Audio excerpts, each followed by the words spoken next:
మీ కళ్ళద్దాలు ఇక పక్కన పెట్టేయండి. ప్రతి కంటి సమస్యకి బెస్ట్ సొల్యూషన్ ఇస్తుంది American laser eye hospital. Welcome to Suman TV. నేను మీ సుమన్ టీవీ. నాకు కోల్కతాలో అయితే ప్రస్తుతానికి మనం చూస్తే చాలా ఉద్రిక్తత అయితే నెలకొంది. అండ్ దానికి సంబంధించినటువంటి న్యూసే నేను ఇప్పుడు వచ్చినటువంటి అప్డేట్. నవంబర్ మార్చ్ ఏదైతే ఉందో దానికి సంబంధించినటువంటి వాటిల్లో టీఎస్ గ్యాస్ రిలీజ్ చేయటము, దాంతోపాటు కొంత ఆందోళనకరమైనటువంటి వాతావరణం మనం చూస్తూ ఉన్నాం. పీపుల్ వర్సెస్ మమత అనేటువంటి స్టేట్మెంట్ తోటి అక్కడ ఉద్రిక్తత వాతావరణం నెలకొనడం జరిగింది. దీనికి సంబంధించినటువంటి వాటిల్లో అసలు ఇది మార్చ్ ఎందుకు చేస్తున్నారు, ఏంటి, ఏ విధంగా ఉండే అవకాశం ఉంటుంది అనేది ఈరోజు మనతో పాటు హైకోర్టు అడ్వకేట్ రవీంద్రనాథ్ గారు ఉన్నారు. అది వారి మాటలో తెలుసుకుందాం. Hello sir. హాయ్ అండి నాగరాజ్ గారు. కోల్కతాలో ఉండేటువంటి ప్రజలు ఇవాళ మమతా బెనర్జీ మీదే ఎదురుదారి తిరగడం చూస్తున్నాం మనం. ఈ ర్యాలీకి సంబంధించినటువంటి విషయం ఏంటి అసలు? మీరు ఇప్పుడు స్టార్టింగ్లో ఒక వర్డ్ వాడారు నాగరాజ్ గారు, పీపుల్ వర్సెస్ మమత అని. ఎగ్జాక్ట్లీ సూటబుల్ వర్డ్ అండి. పీపుల్ వర్సెస్ మమత అన్నది ఈరోజు నడుస్తుంది అక్కడ వెస్ట్ బెంగాల్లో. ముఖ్యంగా ఈరోజు కలకత్తాలో ఆల్రెడీ స్టార్ట్ అయిందండి, నబనా ర్యాలీ స్టార్ట్ అయింది. చాలా ఉద్రిక్తంగా ఉంది. కొన్ని వేల మంది ప్రొటెస్ట్ చేస్తూ నబనా హౌస్ వైపు వెళ్తున్నారు. దానికి సంబంధించిన నాకు అందిన ఇన్ఫర్మేషన్ ప్రకారం వరకు మీకు అందజేసే ప్రయత్నం చేస్తాను.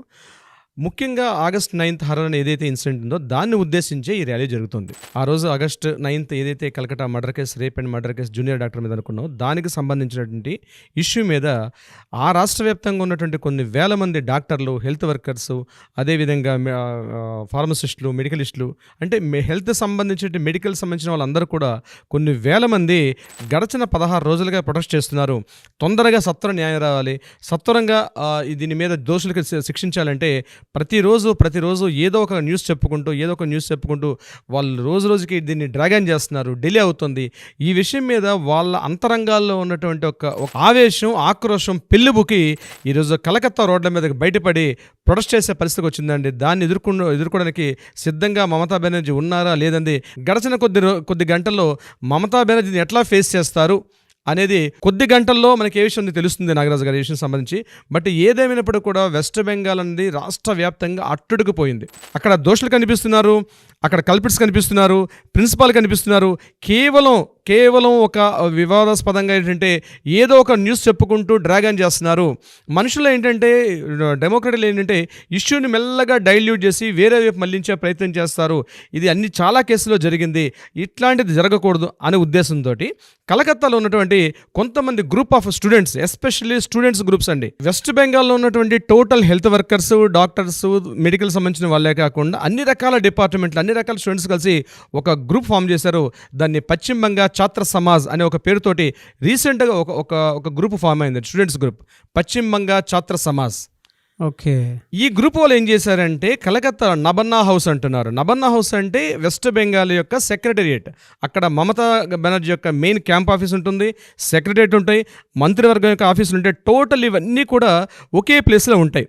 అది హౌరా బ్రిడ్జికి పక్కనే ఉంటుందన్నమాట. టోటల్ గవర్నమెంట్ డిపార్ట్మెంట్స్ అన్నీ ఒకే చోటు ఉంటాయి. ఆ ఎంటైర్ బిల్డింగ్ని నబనా హౌస్ అని పిలుస్తారు. అందుకని ఈ పర్టికులర్ దీన్ని కూడా నబనా ర్యాలీ అని చెప్పడం కూడా జరిగింది. నబనా అనేది ఏంటంటే మన ప్రాంతంలో ఒక Sankranti పండుగలాగా.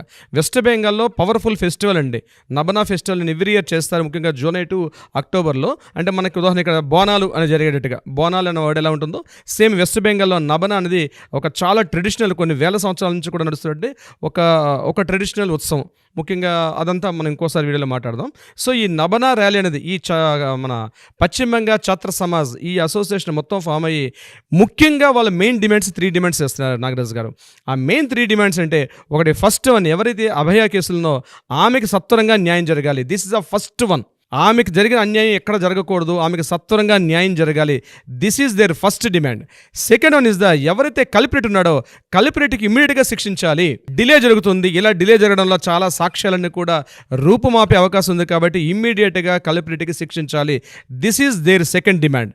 Third one is Mamata Banerjee రాజీనామా చేయాలి. Main demands 3 demands. Mamata Banerjee రాజీనామా చేయాలి. ఎందుకంటే ఈవిడ కూడా వైద్య ఆరోగ్య శాఖ మంత్రిగా ఉంది. ఆవిడ పవర్లో ఉంటే ఎంతటికైనా తెగిస్తుంది, అనేక సాక్ష్యాలను కూడా రూపమవుతుంది. ఎందుకంటే పవర్లో తీస్తేనే ఈ సాక్ష్యం బయటకు వస్తుంది. ఆవిడ పవర్లో ఉన్నంతకాలం టీంకి ఎటువంటి న్యాయం జరిగే అవకాశం లేదు, అలాగే కల్ప్రిట్కి శిక్షించే అవకాశం జరగదు.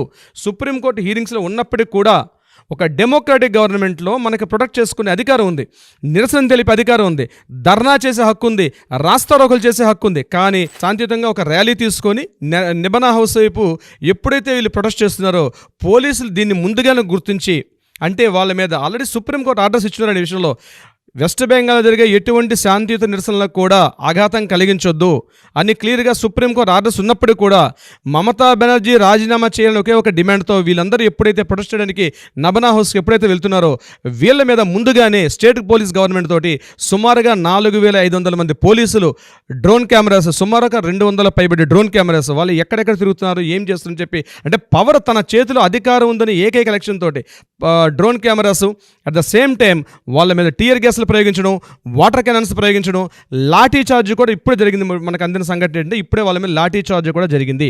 బహుశా సాయంత్రం కల్లా ఈ దాడుల యొక్క ప్రతీకారం దేనికి దారితీస్తుందని బహుశా మనం ఈవినింగ్ వరకు అప్డేట్ చేద్దాం నాగరాజ్ గారు. బట్ ఏదేమైనప్పుడు కూడా మమతా బెనర్జీ తీసుకున్నటువంటి చర్యలు మాత్రం ఖచ్చితంగా ప్రజాస్వామ్య ప్రభుత్వానికి విరుద్ధంగా ఉన్నాయి. గవర్నర్ గారు మార్నింగే ఒక ప్రెస్ నోట్ రిలీజ్ చేశారు. ఎవరైతే వస్తున్నారో నిరసనకారులు ఎట్టి పరిస్థితులు ఆపొద్దు అని చెప్పి ఒక రిక్విజిషన్ లెటర్ కూడా ఇవ్వడం జరిగింది. స్టేట్ గవర్నమెంట్కి ఒక రిక్విజిషన్ లెటర్ పాస్ చేశారు. ఆనంద్ బోస్ ఎవరైతే ఇప్పుడు బెంగాల్ గవర్నర్ ఉన్నారో అతను కూడా ఒక రిక్విజిషన్ లెటర్, అంటే గవర్నర్ యొక్క నిర్ణయాల్ని పక్కన పెట్టి, సుప్రీంకోర్టు ఇచ్చినటువంటి నిర్ణయాల్ని పక్కన పెట్టి కేవలం ఒక రాక్షసత్వంతో, ఒక నిరంకుశత్వంగా ఈరోజు వెస్ట్ బెంగాల్ గవర్నమెంట్ పనిచేస్తుంది అనడానికి ఇప్పుడు జరుగుతున్న ఈ సంఘటనే నిదర్శనం. కానీ మీరు చెప్తుంటే అక్కడ విజువల్స్ చూస్తూ ఉంటే తెలుస్తుందండి, ఒక్కొక్క సత్వర న్యాయం కోసం స్టేట్ అంతా ఒకటేసారి చుట్టుముట్టినటువంటి పరిస్థితులు, అక్కడ ఉన్నటువంటి వాతావరణం చూస్తుంటే ఎమోషనల్గా ఎంత బాగా మనం ఎంత కనెక్ట్ అయినామో అంతకంటే ఎక్కువగా వాళ్ళు కనెక్ట్ అయ్యేటువంటి విషయాన్ని చూస్తూ ఉంటే అసలు మామూలుగా లేదు. మమతా వర్సెస్ పీపుల్ అనేటువంటి దానికి the best example, the best ఇది అని చెప్పడానికి ఇదే. నేను చెప్పటం అనేటువంటి దానికంటే కూడా మీరు ఒక్కసారి అక్కడ ఏం జరుగుతుంది అనేటువంటి దానికి ఇప్పుడు చూసినట్టు లాఠీ చార్జెస్ జరుగుతూ ఉన్నాయి, దాంతోపాటు టీయర్ గ్యాస్ రిలీజ్ చేస్తూ ఉన్నారు. People versus police and versus Mamata అన్న విధంగా ఉందన్నమాట. మీరు చెప్తున్న విజువల్ జనరల్గా అండి మామూలుగా మాట్లాడుకోవాలి అని అంటే సినిమాలో మించి తలపించేలా ఉన్నటువంటి సందర్భం అక్కడ కనిపిస్తుంది.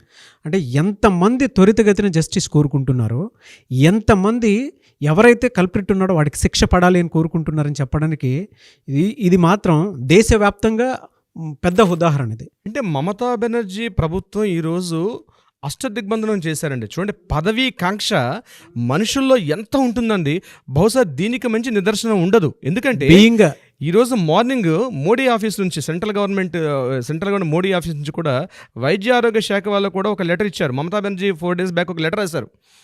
మాకు ఇక్కడ ఫాస్ట్ ట్రాక్ కోర్టులు కావాలి, ఏదో తెలియని ఒక ఇన్నోసెన్స్గా లెటర్ రాసింది. కానీ ఈరోజు వాళ్ళు కూడా బయట రిలీజ్ చేశారు. దానికి సంబంధించిన ఒక వీడియో చేద్దాం మనం. ఏం జరిగింది, మోడీ గవర్నమెంట్ నుంచి వచ్చే, మోడీ సెంట్రల్ అంటే పిఎంఓ ఆఫీస్ నుంచి వచ్చేటువంటి లెటర్ కూడా మనకి రిలీజ్ అయింది. ఇప్పుడు ఆ లెటర్ కూడా మనం బయట పెడతాం మరొక వీడియోలో. అంటే ఈరోజు మార్నింగ్ పిఎం ఆఫీస్ నుంచి లెటర్ రావడం అంటే ఏంటి, fast track courts already 123 fast track courts already establish ఉన్నాయి, కానీ వాటిని మీరు ప్రాపర్గా వినియోగించుకోకపోవడం వల్లనే ఈ పరిస్థితి దాపురించని చెప్పి వాళ్ళు మొత్తం సెన్సెస్, మొత్తం రిపోర్ట్స్ అన్ని బయట పెట్టారు వాళ్ళు సెంట్రల్ గవర్నమెంట్. మమతా బెనర్జీ ఇటు ప్రభుత్వం నుంచి, ప్రజల నుంచి, తన మంత్రివర్గం నుంచి, తన రాజకీయ నాయకుల దగ్గర నుంచి ఎంటైర్ టోటల్ స్టేట్ మొత్తం కూడా ఆమె సింగిల్ చేసినప్పుడు కూడా ఈ క్షణం వరకు కూడా ఎప్పుడో మనం నెపోలియన్ బోనపార్టీ, ఒక స్టాలిన్, ఒక లెనిన్ మీద దాడులు చూసామండి మనం.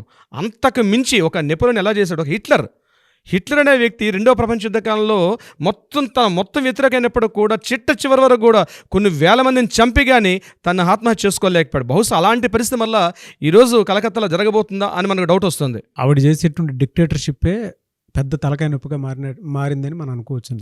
పదవీ కాంక్ష ఈరోజు being health minister, being home minister, being state CM, what she's doing అనే దానికి ఇది అతిపెద్ద ఉదాహరణ. అంటే ఒక చెంపపెట్టు లాంటిదని చెప్పేసి ప్రజలందరూ, యావత్తు ప్రజలు కూడా మొత్తం ఇంత వ్యతిరేకమైనప్పుడు పదవిని పట్టుకుని కూర్చోవాల్సిన అవసరం లేదండి. ఆవిడ రాజీనామా చేసి బయటకు వచ్చి, ఇదే సంఘటన మనకి 70s జరిగినప్పుడు లాల్ బహదూర్ శాస్త్రి గారు జస్ట్ ఒక ట్రైన్ యాక్సిడెంట్ అయ్యి 12 మంది చనిపోయారని చెప్పి ఇమ్మీడియట్గా బయటకు వచ్చి రిజైన్ లెటర్ చేసి బయటకు వచ్చేసారు. ఇది శాస్త్రి గారి యొక్క గొప్పతనం. మ్మ్. అదే సంఘటన ఈరోజు కొన్ని ఇన్ని వేల మంది ప్రొటెస్ట్ చేస్తున్న ఆ పదవి అనే కుర్చీని పట్టుకొని వేలాడడం ఉంది మమతా బెనర్జీ చేస్తున్నటువంటి ఒక తప్పు చర్య అయితే మనం ఖండించవచ్చు. దీన్ని సాయంత్రం వేళకి ఎటువంటి మార్పులు జరుగుతాయండి ఖచ్చితంగా యావత్ దేశం చూస్తోంది వెస్ట్ బెంగాల్ వైపు. ఎస్ ఈ నబనా ర్యాలీలో ఎటువంటి మారణకాండ జరగకుండా అతి శాంతియుతంగా ఎవరైతే జస్టిస్ అభయాన్ని మనం ఏదైతే ప్రొటెస్ట్ చేస్తున్నట్టు నిరసనకారులందరూ కూడా మనం సంఘీభావం తెలుపుదాం, శాంతియుతంగా ఎటువంటి అల్లర్లు హింసాకాండ జరగకుండా ఉండేలా కోరుకోవాలండి. కోరుకుంటున్నాం మన మీడియా తరపున కూడా. డెఫినెట్గా అండి. సార్ థ్యాంక్ యూ అండి, thank you so much sir. Thank you so much Nagaraju గారు.